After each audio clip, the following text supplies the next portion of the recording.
really matters? That might be the most important question you can ask.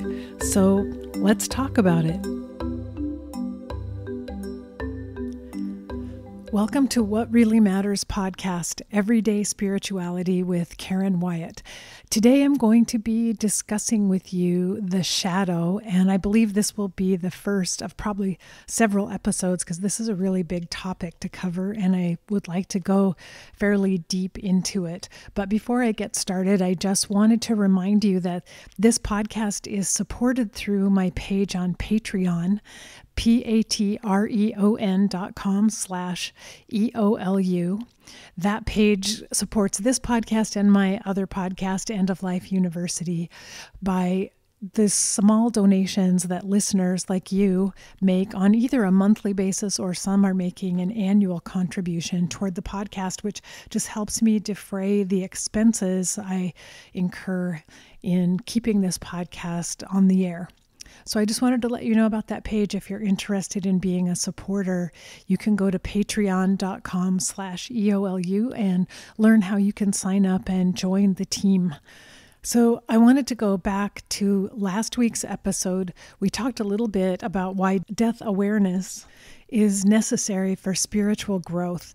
And I mentioned some ideas about the outward arc of life where we focus primarily on how we're moving through the world and looking at external factors in our lives, and that something triggers somewhere along this journey of life, something triggers us to begin the inward journey, the inward arc of life, where we begin to look at ourselves and work on ourselves. And that's actually when the spiritual journey toward enlightenment really begins, with whatever it is that triggers us to begin to look inward and to work on ourselves. Part of that spiritual journey and what we're actually working on within ourselves is our own shadow and bringing light to the dark parts of ourselves that we hold and carry within us. This shadow aspect of ourselves is really part of our ego or our lower consciousness. And I think of it as a repository in some way, almost a safe, where we put things that we can't face, things that we don't want to look at or deal with. So that safe of our shadow holds a lot of pain and wounds and discomfort and misery. And oftentimes it holds the things that we don't like about ourselves. And perhaps we've been told we shouldn't like those things about ourselves. So we end up locking them away in this dark, safe, deep inside, trying to protect ourselves from seeing what's really there and really getting an honest view of who we are, the full spectrum of who we are. So all of our positives as well as all of the negative features that we have. And Michael Gruber describes the shadow as containing all the dark parts of us we can't face. It's the thing that, if we don't deal with it, eventually poisons our lives. And that's why this spiritual journey is so important, because the spiritual journey actually involves opening up that safe and shining a light inside to what is contained there, really looking at the pain and the wounds and the negativity and the darkness that we have inside of us. And most of us are absolutely terrified of doing that, so we tend to avoid it as long as possible.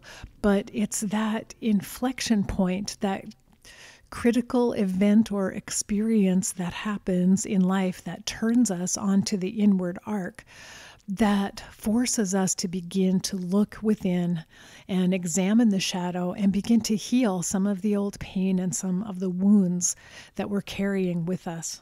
If we don't do our work on our shadow, eventually we end up projecting whatever it is that we have relegated to our own safe deposit box deep inside of us. We project it onto other people. And you see this all the time around you. You probably do it yourself, but you may not be as aware of it within yourself and your own behavior as you are in other people. But You probably know someone who's extremely critical of other people, but accuses other people of being critical all the time. And so that person is blind to the fact that they themselves do the very behavior that they can't stand in others. And all of us are blind. All of us protect ourselves from looking at the reality of who we are and from seeing the things that we cannot bear to face about ourselves. But it is essential, if we want to grow spiritually, that at some point we begin to take a look within and see what's there. Carl Jung wrote, "One does not become enlightened by imagining figures of light, but by making the darkness conscious.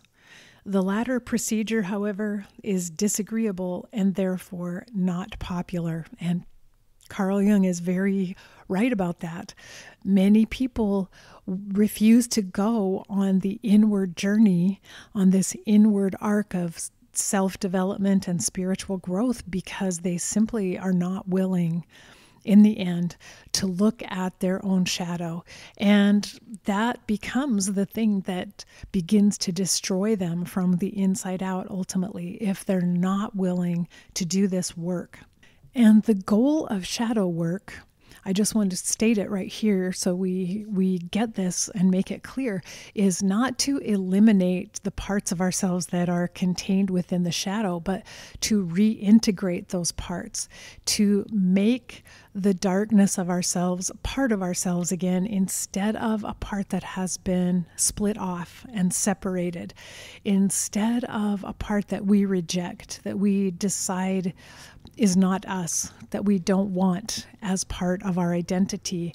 It's essential that we embrace the dark parts, embrace our flaws and our weaknesses and our wounds and our pain, and integrate them back in to the wholeness of who we are, because we can't be who we truly are without those shadow parts. We need them as part of ourselves. We need to reincorporate them. So shadow work involves not rejecting those parts of ourselves, but actually learning how to love them and bring them in and forgive them, more or less, so that they can become part of the whole picture of who we are. But we live in a society that does not support us in doing this shadow work. In fact, our culture, our society, I'm talking about Western society, where most of us listening to this podcast live, rejects the idea of the shadow and of the weakness and the darkness that's contained in the shadow. Richard Rohr, who I quote here often, has written, "Western civilization has failed to learn how to carry the shadow side of all things. Our success-driven culture scorns all failure, powerlessness, and any form of poverty." And he goes on to say, "Many of us have little ability to carry our own shadow side, much less the shadow side of our church, group, nation, or period of history. But shadowlands are good and necessary teachers. They are not to be avoided, denied, fled, or explained away. They are not even to be forgiven too quickly." And I'm going to come back to that last sentence. They're not to be forgiven too quickly, because that was a real eye-opener to me. But first, I just want to go back and talk about these shadowlands. I like that Richard Rohr uses that word, because we can look at our spiritual journey as part of the journey as we're traveling through our own shadowlands, through our own darkness. And it's frightening and it's painful to revisit some of the wounds that have happened to us in the past.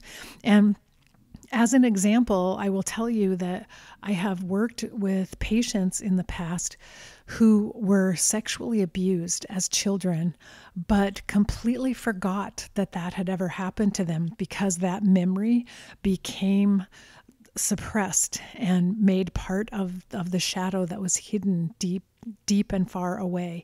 And yet those very patients began to develop physical illness symptoms because they were hiding in the shadow a painful wound that needed to be healed.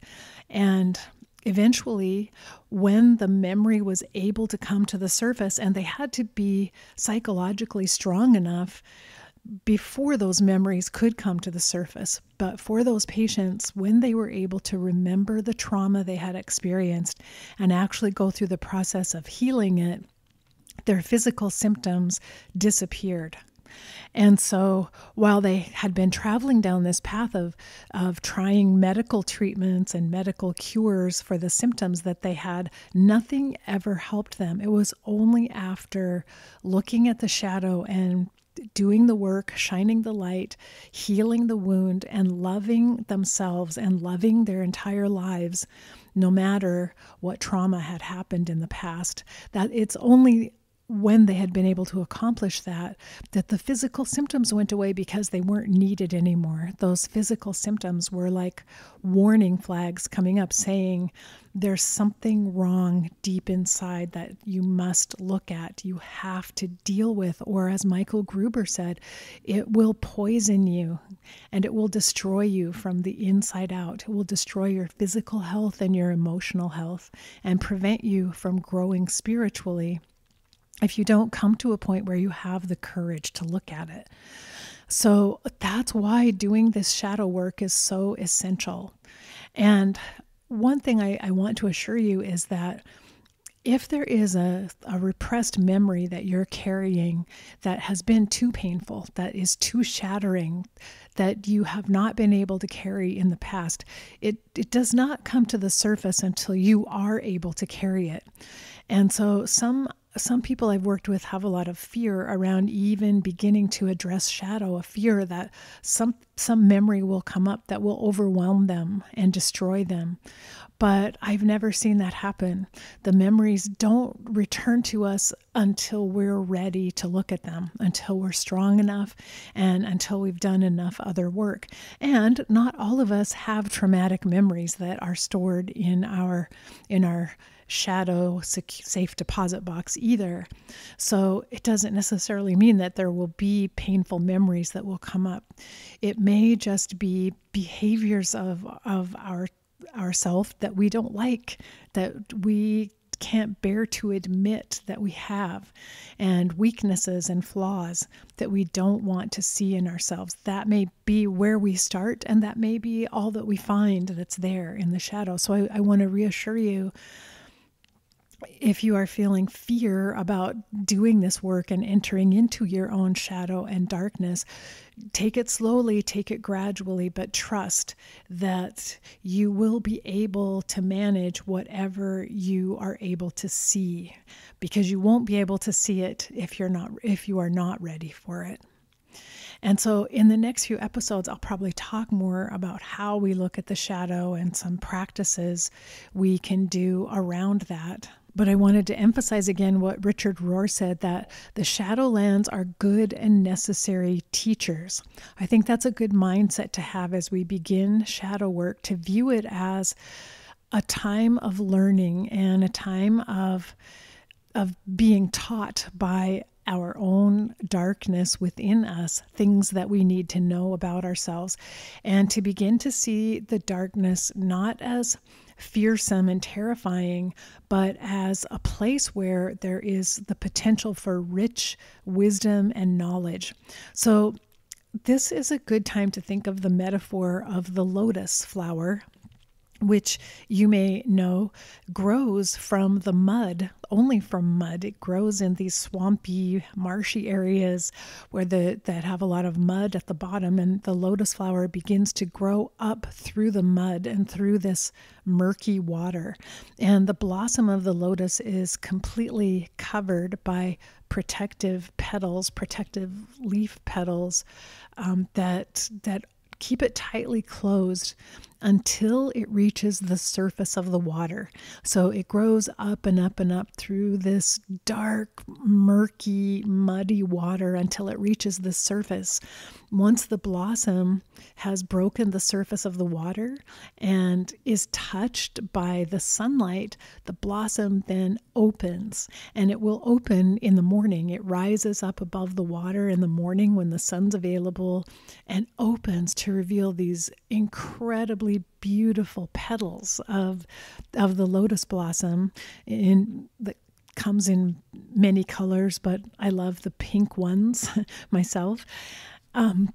And these petals are open to receive the sunlight all day, but the lotus blossom then closes itself again and recedes down below the water at night. So it only opens in the daytime when it's available to receive the sunlight. And I think that's a really nice metaphor to think about. For one thing, the mud is necessary for this growth to occur. It won't occur without a muddy foundation available, without the darkness there for the blossom to begin to grow. But it also recognizes when there's enough light present to breach the surface of the water and then open to take in the sunlight, the power and the beauty of the light. So if we can think of our own shadow as holding many, many buds of lotus blossoms, and that the shadow is nurturing them and they're growing there gradually. When there's enough light present and we can bring enough light into ourselves, we will create the perfect opportunity for those blossoms to rise above the murk and the mud and open to receive the light. That's when healing will occur. So I think that's a lovely metaphor and a way to help us be less afraid of the darkness, to remember that it's a necessary, rich, nurturing place where the potential for growth always exists. And think about things that are planted underground in the dark soil and kept in the dark. Think about the daffodil and tulip bulbs that we plant in the fall, and they stay in the darkness underground in the soil all winter. And it's necessary for them to stay there all winter before they can bloom and grow in the spring. So again, it's the light of the sun returning in the spring that encourages the growth above the soil and for the flower bud to appear and ultimately to open, just like the lotus. So think of this darkness within the shadow, not as something fearsome, but as a warm and nurturing place where the new growth that is meant to happen for you spiritually is actually being fed and tended to and taught. And when the timing is right and when there's enough light present, it will open gradually and it will be beautiful and it will be something that you can embrace and that you will feel you can heal and you can carry in a beautiful way for the rest of your life. Another metaphor that I like to talk about is the metaphor of the butterfly, which, begins its existence as a caterpillar, a completely different organism that wanders around slowly and consumes leaves, large amounts of leaves, and grows, outgrows its skin, and becomes fatter and larger with everything that it eats until at one point it's triggered to just dangle from a leaf and spin a cocoon around itself. And it's within the cocoon that the shadow work I'm going to suggest is happening. So when we are doing our shadow work, it's as if we are inside the cocoon. And for the caterpillar, what's happening within the cocoon is that it is actually slowly being dissolved away. It secretes enzymes that dissolve its old self away. And so the caterpillar in many ways is being destroyed by this shadow work that's happening inside the cocoon. And there's, if you were to anthropomorphize the caterpillar, it might be feeling frightened of this darkness inside the cocoon and the dissolution and having everything it knows of itself dissolving and disappearing away. But what remains of the caterpillar are these imaginal cells that the caterpillar contained all along. They were part of the caterpillar all along, but were latent and inactive. And once the caterpillar dissolves into this gooey substance, the imaginal cells become activated and migrate until they find one another. And it's the imaginal cells that contain the butterfly that contains the genetic material for the butterfly. So when the imaginal cells come together, migrate together, all of the DNA that's necessary for the butterfly comes to one place, and the butterfly begins to form inside the cocoon. But again, it's this process in the darkness of the dissolution of the caterpillar that has to occur before the butterfly can begin to form. And the butterfly takes time to develop. It doesn't happen overnight. It doesn't happen instantly or automatically. There's a lot of time involved in this process. Another thing that I was reading is that, in fact, the butterfly has to struggle to get out of the cocoon. And so the butterfly has to rip open the cocoon and really struggle with it in order to be released. And that if someone were to come along and just cut open the cocoon to make it easier for the butterfly would actually die, because it's the struggle that forces blood into the butterfly's wings, and that helps the wings develop so that the butterfly will be strong enough to fly. And if the cocoon is open too quickly and there hasn't been the struggle to push the circulation into the wings, then the butterfly isn't strong enough and can't fly, and therefore can't live. And that's really profound to me as well, that this entire process of spiritual growth and transformation, which is what the birth of a butterfly is, a transformation, it takes time, and it has its own timing, and it involves struggle. And the struggle is necessary. If we tried to eliminate the struggle, we would sabotage the entire process taking place.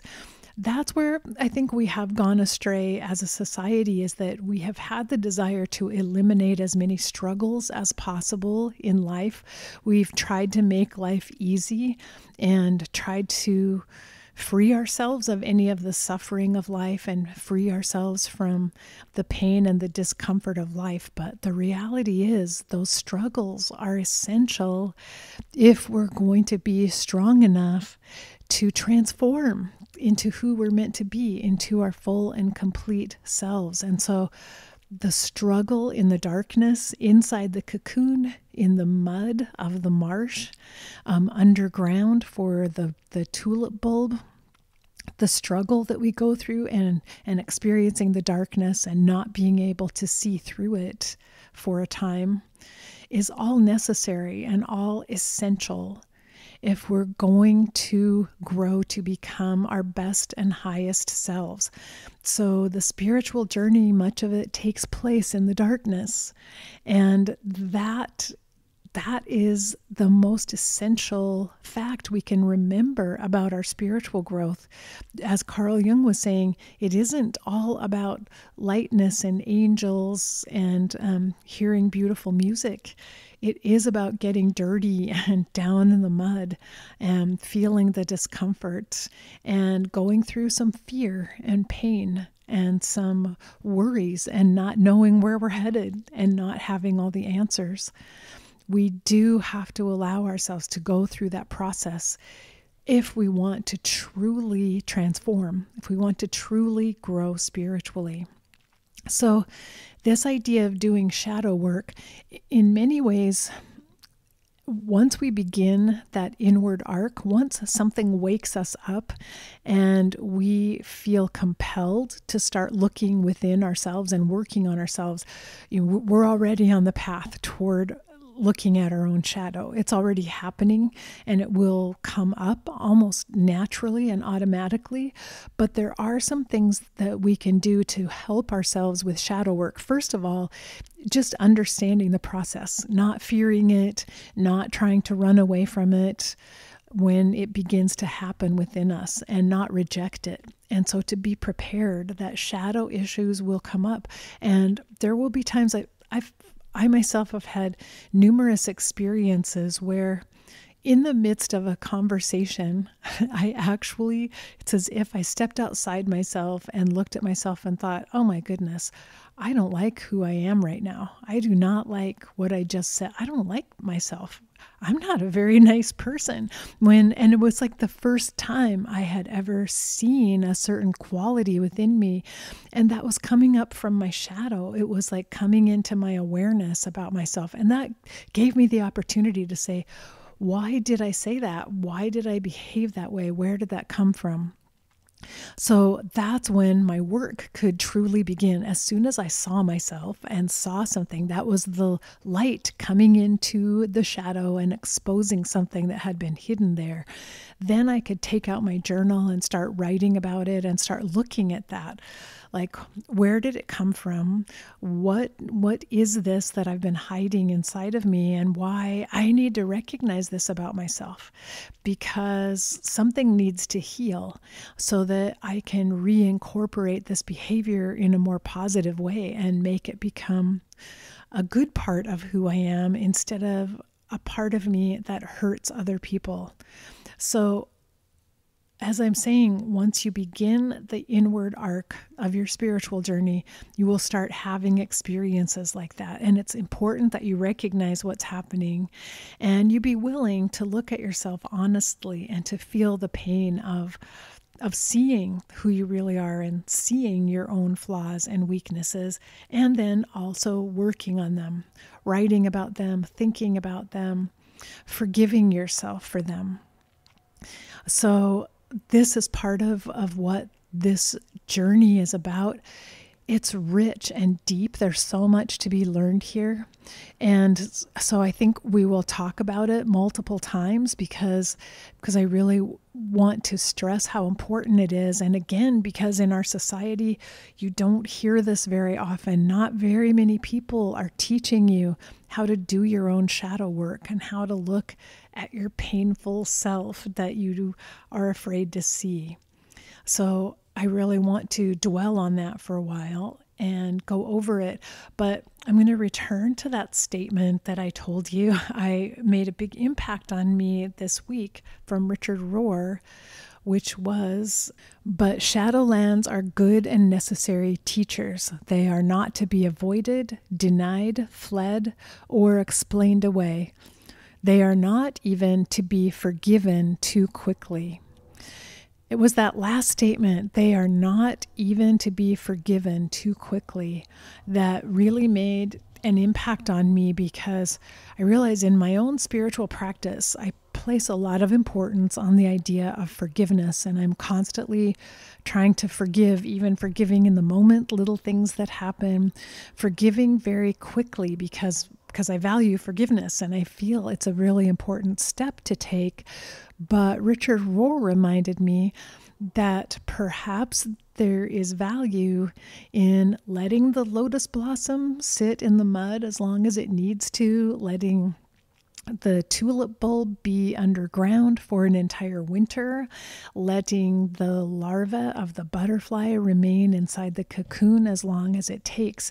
And that in my own mind, valuing forgiveness so much and pushing toward forgiveness of myself, of other people, of my past, of past trauma, may have become a way of bypassing the pain. And so it helped me to look at how a good thing like forgiveness can actually be used once again to deny the shadow and to try to rush through the work of the shadow. So it was a great reminder for me to sometimes just sit with something and let it be, and not be pushing myself all the time to say, I forgive that, I'm going to get over that, I let that go, I release it, I forgive it, but to say, I will carry it, I will be with it, I will be with this pain.